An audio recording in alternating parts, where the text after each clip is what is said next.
দক্ষিণ দিনাজপুর জেলা 3 দিনব্যাপী কুইজ প্রতিযোগিতা কুইজ অ্যাস্ট্রো 7-এর আজ 28শে ডিসেম্বর রবিবার শেষ দিন।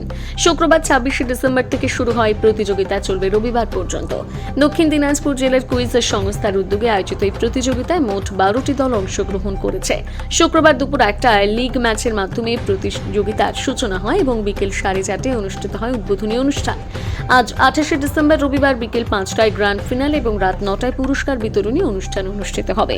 এই প্রতিযোগিতায় মোট 12টি দল অংশগ্রহণ করছে। বিশিষ্ট কুইজ মাস্টার শ্রী সমন্বয় বন্দ্যোপাধ্যায় প্রতিযোগিতা পরিচালনায় উপস্থিত আছেন। প্রতিদিন রাত 10টা পর্যন্ত কুইজ প্রতিযোগিতা চলছে। 2019 সাল থেকে ধারাবাহিকভাবে আয়োজিত এই কুইজ অ্যাস্ট্রো প্রতিযোগিতা জ্ঞান চর্চা এবং মেধার বিকাশে গুরুত্বপূর্ণ ভূমিকা রাখছে। অংশগ্রহণকারী সকল দলকে অভিনন্দন জানিয়েছে জেলার কুইজ সংস্থার কর্মকর্তারা।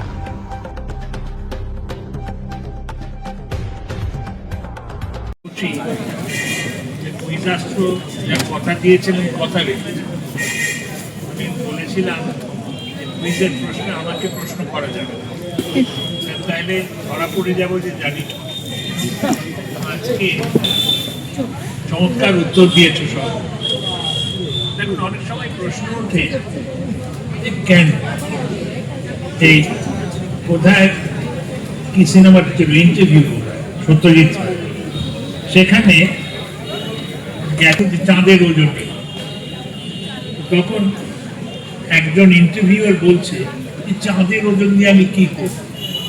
তো তোমরাও বলতে পারো যে এইসব যে প্রশ্ন হলো, এত প্রশ্ন জেনে কি হবে করতে। কিন্তু জ্ঞান যে জিনিসটা, ওইটা একটা ইন্টারলক সিস্টেম, একটা জিগস অফ পাজলের। কোনটা জানলে যে কখন সুবিধা হবে তুমি নিজেই জানো।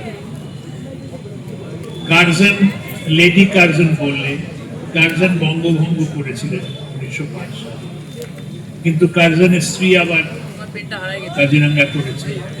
কার্জন খুব ভারতপ্রেমী ছিল। তো যাই হোক, এখানে যে সমস্ত প্রশ্ন এলো, ইউটিউব দেখে একজন শিখেছে চেয়ারম্যান কি করেছে, তোমরা দেখলে। আরো সেই কোন সিনেমা 100 কোটি করেছে একজন। তো আমার মনে হয় এই যে তোমাদের মনে হচ্ছে যে তোমরা জ্ঞান আহরণ করছো, এখান থেকে কিছু তুলছো, ওখান থেকে কিছু তুলছো, হঠাৎ একদিন দেখবে এইসব জ্ঞানগুলো কাজে লাগছে।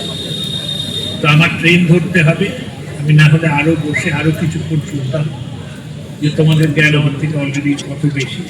তো তোমাদের বলবো তোমরা এরকমভাবে চালিয়ে যাও, তোমাদের মঙ্গল হোক, খুব ভালো হোক। আর কুইজ অ্যাস্ট্রো যেটা করছে, এটা অতি মহতি একটা প্রচেষ্টা। এই প্রচেষ্টায় আপনাদের সফলতা প্রার্থনা করি। আমাকে আসতে বলেছিলেন, যে জন্য আমি খুব গর্বিত এবং আনন্দিত। ধন্যবাদ।